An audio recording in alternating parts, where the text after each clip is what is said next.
Hello everyone. We are having Miss Perlin Kaur here and she has secured rank 3 in the last pieces examination और चंडीगढ़ में ही इन्होंने अपनी अपनी basic education ली है, अपनी हायर स्टडीज करी है और चंडीगढ़ में रह के ही इन्होंने अपनी प्रिपरेशन को भी कंटिन्यू किया है. As an SDM she is working in Fatehgarh Sahib these days. Let's introduce her and let's ask her series of serious questions जो एस्पिरेंट सीरियसली तैयारी कर रहे हैं और as a career civil services में देख रहे हैं पर्टिकुलरली इन पंजाब, तो उनको एक सिंसियर रोड मैप भी सामने दिखे. तो Parleen, kindly introduce yourself, where you are working these days and in what capacity are you working. Good evening, sir, and good evening to all the viewers of this channel. I'm Paleen Kaur Kaleka. I secured rank 3 in PCS examination 2020, and currently I'm working as Subdivisional Magistrate, Khamano in District Fatehgarh Sahib. So this is my first posting as SDM, and I've initially started out. All right, Perlin, जब आपका place of birth, I guess your place of birth is not Chandigarh. Later on, you have moved here and done your basic education from here. तो उसके बारे में, अपने academic journey के बारे में, academic qualification के बारे में थोड़ा सा विस्तार से बताइए. जी sir. So I'm basically from Patiala, born and brought up in Patiala. So मेरी education is from YPS Patiala throughout. And 11th 12th में I was a commerce student, but I always wanted to do civil services. So then I had aimed कि when I will go for graduation I will shift to humanities. So that's how then I came to Chandigarh for better preparation of civil services. क्योंकि पटियाला में इतनी opportunities नहीं थी. And then in Chandigarh I graduated with BA Geography Honours from DAV College. And then I went on to pursue MA Geography from Punjab University. And I also cleared my UGC NET examination with JRF. But then I didn't pursue it क्योंकि civils में ही ज़्यादा मतलब मेरा interest था, तो Interest वही था. किया. हाँ जी. Right right. अच्छा, for how long you have been preparing, और जैसा कि आप शुरू से एक सीरियस एस्पिरेंट ही रहे थे, तो आपको क्या लगता है कि कितना जैसे आपकी जर्नी का दौर रहा, उसको बताइए. और फिर हम देखेंगे कि क्यों, जैसे अगर आपने कम समय में ऑल्दो ये पेपर क्वालिफाई किया, in my understanding, perhaps in your understanding you have taken long, तो उसके ऊपर थोड़ा सा बताइए कि how long was your journey. Sir my journey has been very long. अगर मैं बताऊंगी तो nobody would believe. क्योंकि when I came to Chandigarh in 2011 right after school, और तभी से मैंने न्यूज़पेपर पढ़ना और एनसीईआरटीज पढ़ना शुरू कर दिया था, बिकॉज मेरा शुरू से एम था. आई एम नॉट सेइंग कि इतनी लंबी 7-8 साल की तैयारी करनी होती है. I would never suggest that. That is probably one of my mistakes, जिसमें हम आई थिंक बाद में भी आएंगे. राइट. बट देन मेरी जर्नी बहुत लंबी रही है. हमेशा से एम था कि करना सिविल सर्विसेज ही है, बट उसकी वजह से मैंने अपनी ग्रेजुएशन और पोस्ट ग्रेजुएशन को हैम्पर नहीं होने दिया, उधर भी पूरा ध्यान दिया. So I was topper. I was university gold medallist in MA geography. And then I also cleared my UGC NET, क्योंकि इन सिविल सर्विसेज एक बैकअप होना भी बहुत जरूरी है. You have to be practical. Right. क्योंकि सक्सेस को हम हमेशा देखते हैं, we also need to account the failure rate जो इसमें है. एंड एक बैकअप होना स्मार्ट ऑप्शन है. तो मैंने पोस्ट ग्रेजुएशन ढंग से की, और उसके बाद जो आई फील मेरी पोस्ट ग्रेजुएशन फिनिश हुई है 2015 में, उसके बाद 16 में इनफैक्ट, उसके बाद के जो इयर्स थे वो मेरे डेडिकेटेड हम मान सकते हैं. एंड आई थिंक कि अगर हम वैसे बात करें कि पर्सन सीरियस जिसको सीरियस इतनी, प्रिपरेशन में आपको जब यू हैव हाँ, स्टार्टेड आफ्टर योर जिसको पोस्ट ग्रेजुएशन. जिसको इतनी पहले से नहीं है कि हाँ मैंने सिविल ही करना है, जो इतना बेसिक बिल्डिंग पे भी नहीं जा रहा, तो I think 1 year of dedicated preparation before the prelims. Before the prelims. क्योंकि राइट. अगर प्रीलिम्स और जो आपका एक जो एग्जाम का ड्यूरेशन भी 1 साल का होता है, राइट. तो प्रीलिम्स वो एग्जाम ड्यूरेशन 1 साल का, उससे पहले अगर आप 1 साल मान के चले डेडिकेटेड प्रेपरेशन, मतलब ढंग से, जिसमें आप सब कुछ छोड़ छाड़ के प्रिपेयर कर रहे हो, आई थिंक उससे भी एग्जाम्स निकलते हैं. बट देन आई फील कि ये एग्जाम्स ऐसे हैं कि every and any strategy can work और नॉट वर्क. तो आई राइट. थिंक मेरी जर्नी ऐसी होगी, कोई और आएंगे वो बोलेंगे कि 2 साल, या it is what works for you. Audio.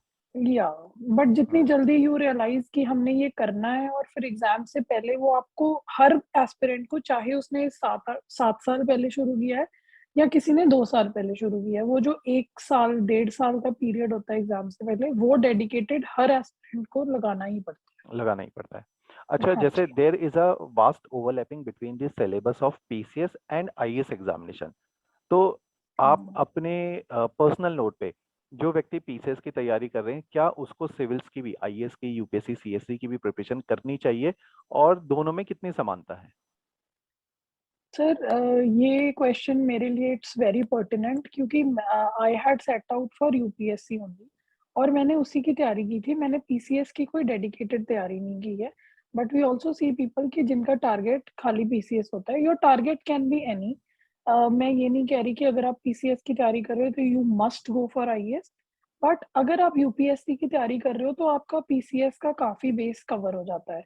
I think close to 80% और उससे भी ज्यादा, if I am not wrong, cover हो जाता है। There is just that specific portion of Punjab, और एक दो चीजें होती है जो you can always tackle exam के पास आके। That's right. What I did. मेरी राइट। बेसिक तैयारी हैड ऑलरेडी बिन डन।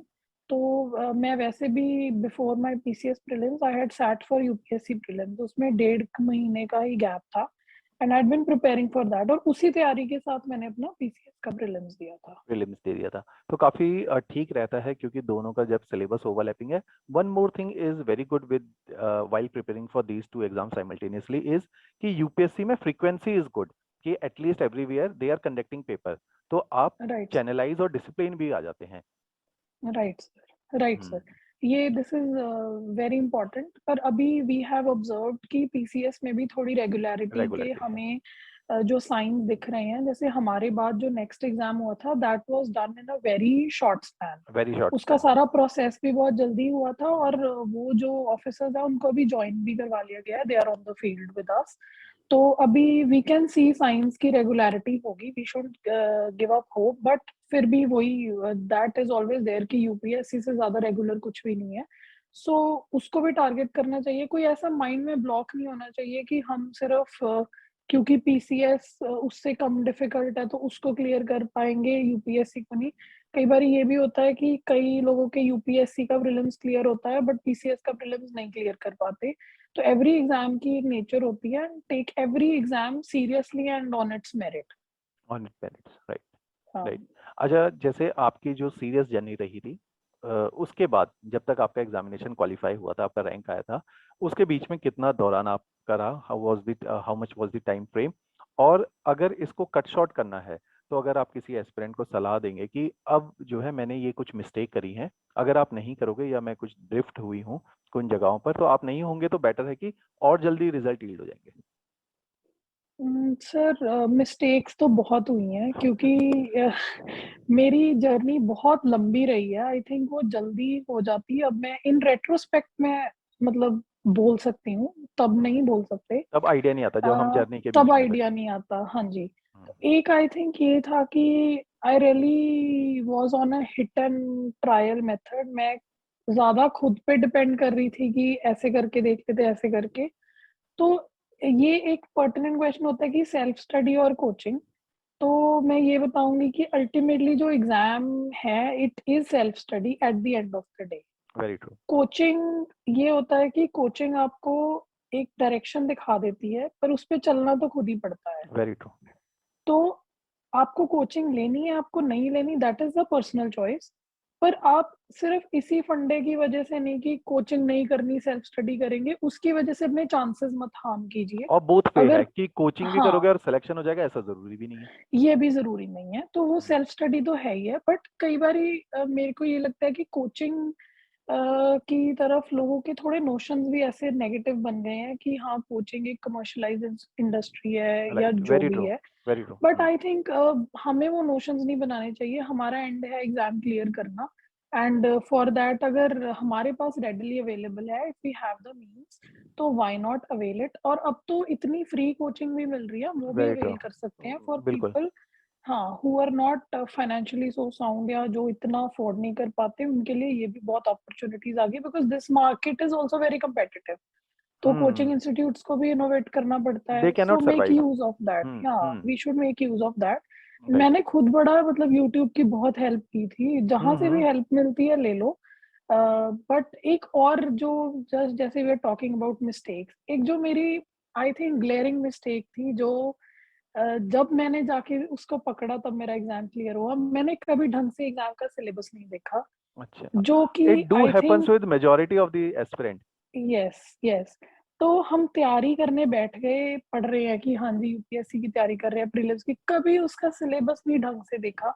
मैं हर एस्पिरेंट को ये सजेशन जरूर दूंगी, एंड इसको हम बहुत लाइटली लेते हैं, बट आप सिलेबस को ही रट लो ना तो आपकी आधी प्रॉब्लम सॉल्व हो जाएंगी। And we could see कि there is a mapping between the question they have been putting और जो syllabus है, directly question has been बिल्कुल asked from the syllabus। Directly आते हैं सर।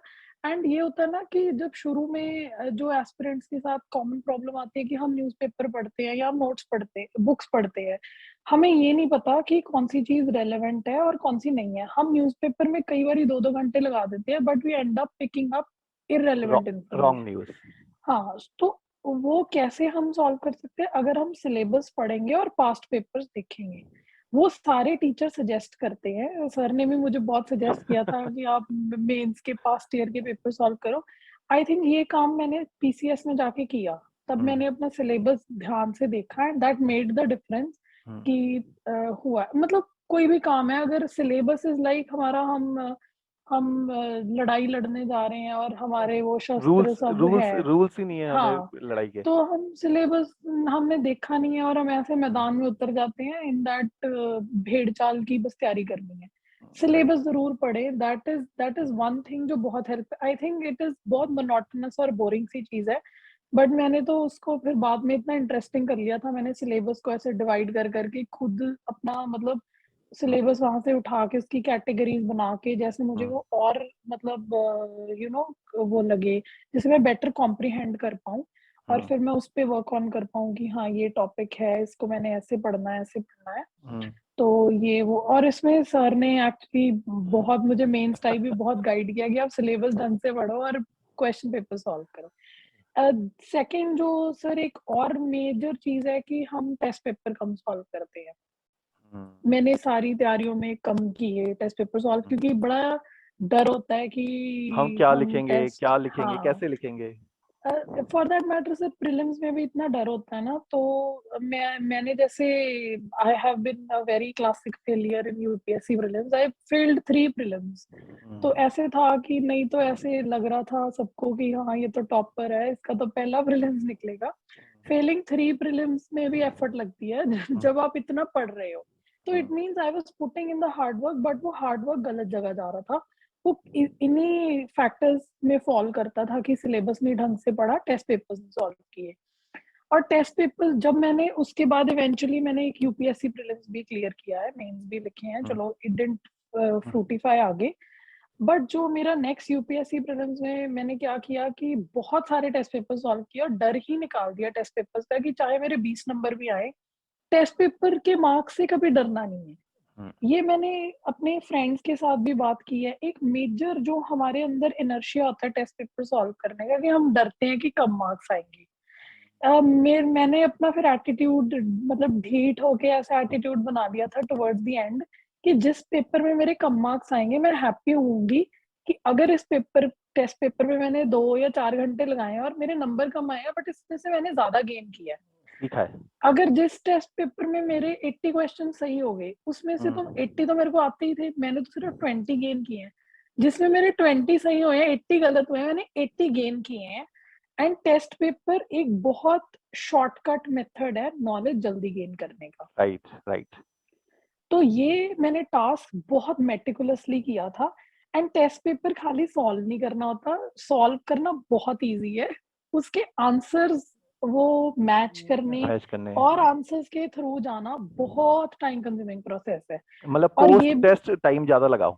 पोस्ट टेस्ट सर, अगर मैं एक टेस्ट मतलब जो जीएस का टेस्ट था, अगर मैं घर पे भी बैठती थी, टाइम लगा के करना है, बट जीएस का टेस्ट अगर 2 घंटे का भी टाइम है, I would solve in 1 our.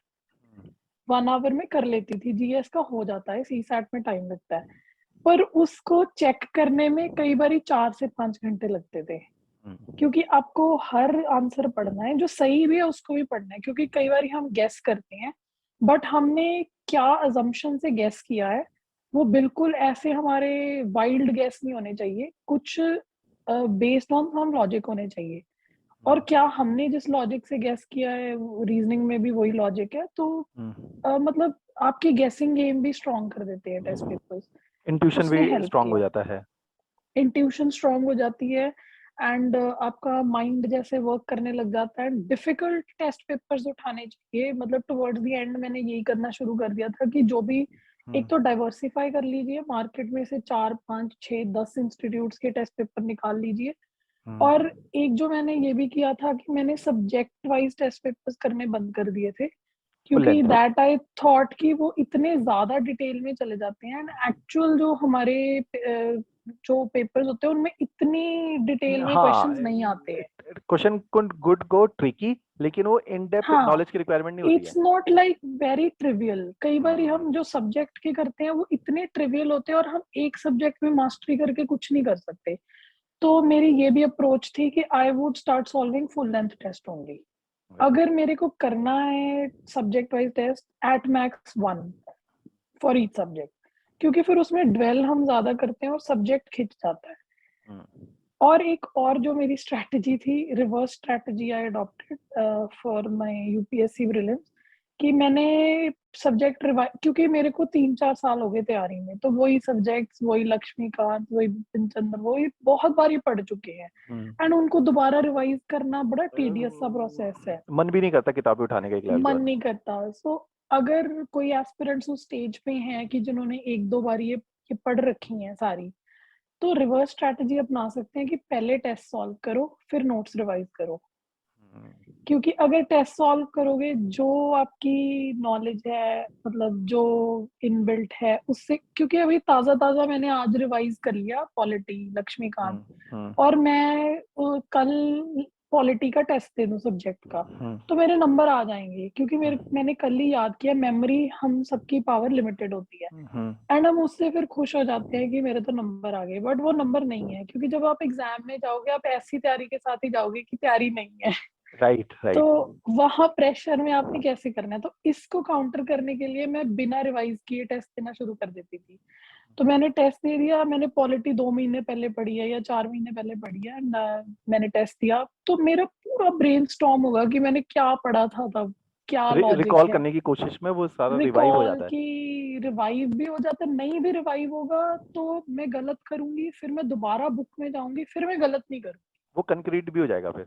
Concrete हो जाता है। तो मेरे को लगता है कि रिवर्स स्ट्रैटेजी बहुत काम करती है, आपके नंबर कम आएंगे, तो if you are not scared of marks तो ये स्ट्रैटेजी बेस्ट है, क्योंकि हमें टेस्ट में वो सूडो फीलिंग नहीं लेनी है विक्ट्री की कि मार्क्स आ गए तो हम खुश हैं, हमें तो एक्चुअल एग्जाम में लेने हैं मार्क्स।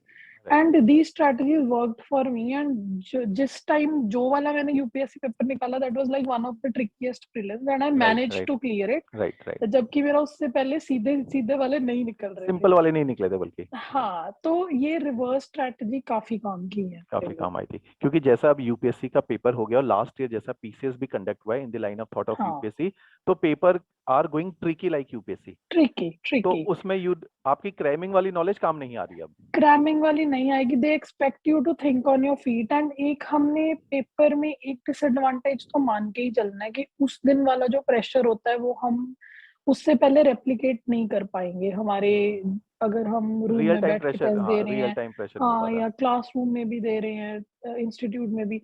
तो एक उस डिसएडवांटेज को हमने मान के चलना ही है कि उस दिन हमारे 1 2 क्वेश्चन तो अंडर इधर उधर परफॉर्मेंस ही जाएंगे, रहेगी हमेशा। रहेगी। उसको हम्म, पहले ही मान के चलेंगे तो ठीक रहेगा। ठीक सो रहेगा। All factors are counted. अच्छा, आपने चलो बहुत अच्छा रहा, इतना डिटेल में जो है प्रीलिम्स को डिस्कस किया। अब उतना ही आप मेरे को बताइए, जैसे आपने एक चीज मेंशन करी कि you had an inertia towards answer writing as well. तो उस इनर्शिया को एक नया बच्चा जिसने 7 8 9 महीने 10 महीने तैयारी करी है, अब वो आंसर लिखने लायक हो गया है, लेकिन यही वो स्टेज है जब वो इनर्शिया भी फेस करता है, जैसा कि आपके साथ हुआ। इस इनर्शिया से कैसे बाहर निकले, क्योंकि ये सबसे बड़ा साइकोलॉजिकल ब्लॉक होता है जो मुझे लगता है सिलेक्शन और नॉट सिलेक्शन में रिस्पॉन्सिबल है। सर आई थिंक प्रीलिम्स की तो इट्स जस्ट अ क्वालिफायर, पर जो हम्म आपके मेंस का स्कोर है दैट इज योर मेक और ब्रेक कि where you are in the list. Hmm that is what happened with मी।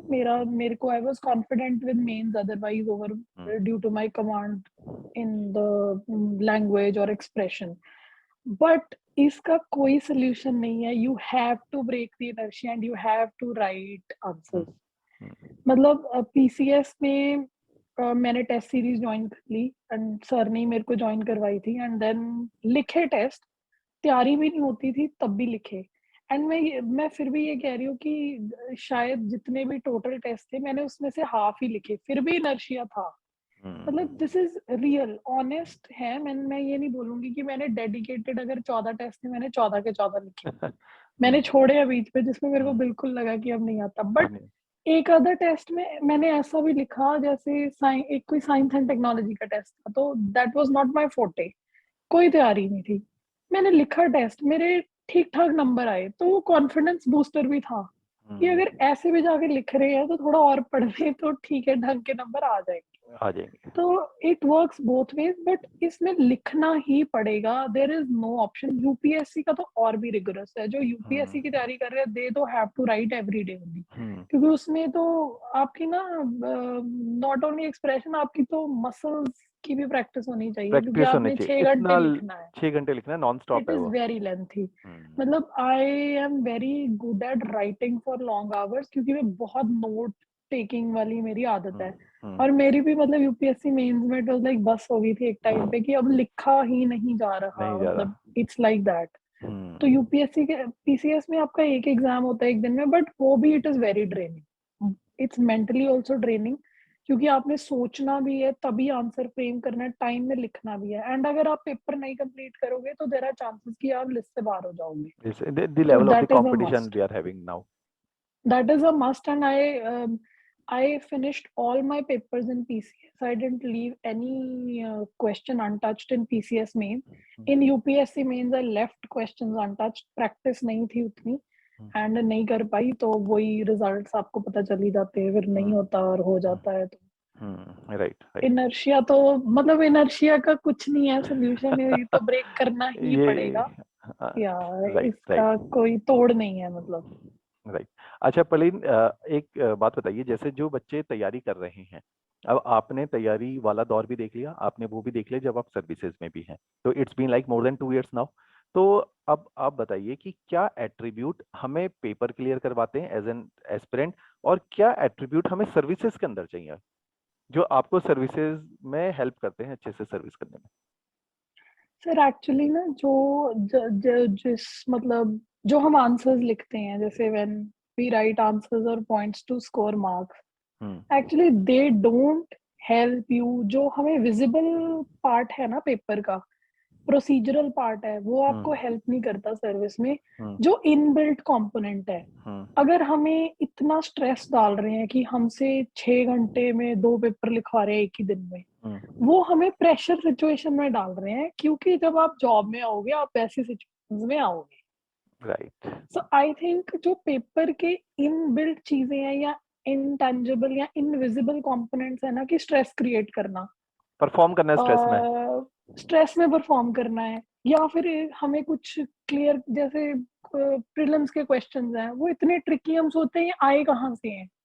तो अभी हम जॉब में आए हैं, हमें रोज एक आधा ऐसा चैलेंज आता है कि कुछ चीज आ जाती है, हमें पता ही नहीं होता कि इससे डील कैसे करना है। बिल्कुल then new you have to environment है। फाइंड अ हाँ। Way, you have to find a way, you have to create a way. You are in stressful situations also, and mind you it is like very stressful at times. And abhi to I am very new into the service, and a long way to go, and so many more stressful situations to see. But it is very stressful, and वो exam की nature इसीलिए बनी है इतना stress डालने की, क्योंकि they manage are करना सीख जाए, preparing you for the field. कि मैनेज करना आप सीख जाओ बस चीजों को, मैनेज करना सीख जाए। बाकी आई थिंक जो एट्रीब्यूट्स होते हैं वो I think person to person vary करते हैं। जो आपके कुछ चीजें होती हैं जो आप आई थिंक अपने बिल्ड कर सकते हैं, जैसे स्ट्रेस मैनेजमेंट और, बट जो आपका बेसिक नेचर है, बेसिक टेम्परामेंट है, दैट रिमेन्स मोर और लेस। एंड वो आपकी आई थिंक यूनिक चीज भी है कि आप हमने कोई ऐसे रोबोटिक एडमिनिस्ट्रेशन नहीं बनाना। तो आप जाओगे wherever you will go, you will carry your own touch, and हर बंदे की एक यूनिक प्रेजेंस है, एंड विद दैट कुछ डिफरेंट करेंगे।